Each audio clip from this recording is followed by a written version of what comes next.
UP board class 12th में आए हुए डायरेक्ट इनडायरेक्ट हैं।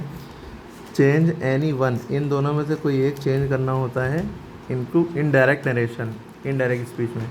ये डायरेक्ट स्पीच दी है जिसमें कॉमा और इन्वर्टेड कॉमा लगा है, ये डायरेक्ट स्पीच है, ठीक।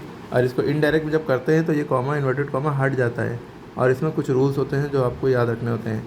कॉमा से पहले वाला बाहर वाला पार्ट जो होता है, इन्वर्टेड कॉमा के बाहर वाला, ये रिपोर्टिंग वर्ब कहलाता है, या इसमें सेट टू जो है रिपोर्टिंग वर्ब है, या ये पूरा रिपोर्टिंग वर्ब कह लें, ठीक। और ये कॉमा इन्वर्टेड कॉमा के अंदर वाला पार्ट होता है, ये रिपोर्टेड स्पीच कहलाता है। क्या कहलाता है? Reported speech.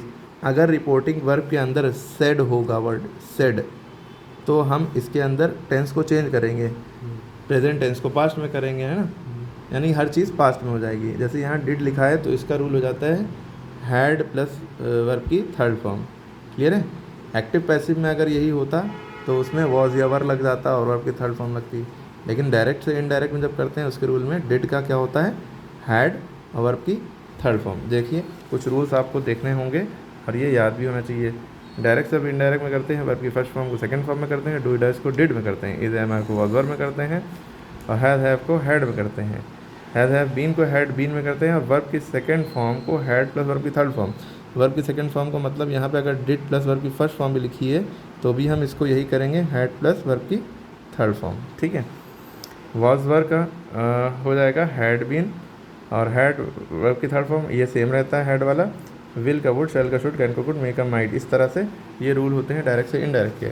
और इसमें एक्टिव पैसिव के रूल्स भी आप देख लिए कि इसमें वर्ब की फर्स्ट फॉर्म को इज एम आर, वर्ब की थर्ड फॉर्म बाई करते हैं, लेकिन इसमें वर्ब की फर्स्ट फॉर्म को सेकंड फॉर्म में चेंज करते हैं, ठीक है। वर्ब की फर्स्ट फॉर्म मतलब प्ले, ईट, रन, तो is playing, am playing, are playing, इस तरह की चीज़ें हो जाएंगी। डू डज का भी इज एम आर होता है, इसमें डू डज का क्या हो जाता है? डिड हो जाता है, या डू डज का वर्ब की सेकंड फॉर्म में कर देंगे। इज एम आर का वॉज वर्ब डायरेक्ट इनडायरेक्ट में होता है, लेकिन इज एम आर का इसमें इज एम आर बीइंग लग जाता है, वॉज वर्ब का बीइंग लग जाता है, ठीक है। हैज़ हैव का बीन लग जाता है, उसमें हैज़ हैव का हैड हो जाता था, ठीक है। हैज़ हैव बीन है तो हैड बीन हो जाएगा। इसमें हैज़ हैव वाला हैड बीन हो गया, विल का विल बी हो गया, उसमें विल का वुड हो जा रहा था, शैल का शुड, कैन का कुड हो जा रहा था, उसमें कैन बी, सब में बी लग जाएगा, ओके। और वर्ब की थर्ड फॉर्म में बाई हमेशा सब में लगेगा, ओके।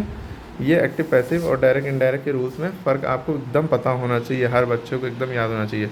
अब आते हैं मुद्दे पे। अब जो सेंटेंस है, he said to me what did you study yesterday, उसने मुझसे पूछा कि तुमने कल क्या पढ़ा था। अब सेड टू लगा है तो यानी रूल चेंज होंगे, रूल अप्लाई होंगे। सेड टू का टोल्ड हो जाता है, आपको पता है, लेकिन जब क्वेश्चन मार्क लगा होगा तो इस सेड टू का आस्क्ड हो जाता है। तो ही आस्क्ड मी, उसने मुझसे पूछा, कॉमा इन्वर्टेड कॉमा हट जाएगा, दैट लगता है।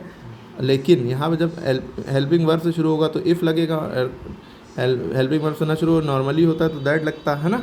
लेकिन यहाँ पे हेल्पिंग वर्ब से पहले भी मेन क्वेश्चन वर्ड है, what, when, where, which, who, whom, whose, why, how, ये सब वर्ड अगर होंगे तो ना दैट लगेगा इन्वर्टेड कॉमा की जगह, ना इफ़ लगेगा, कुछ नहीं लगेगा, नॉर्मली करते जा जाएंगे, ठीक है।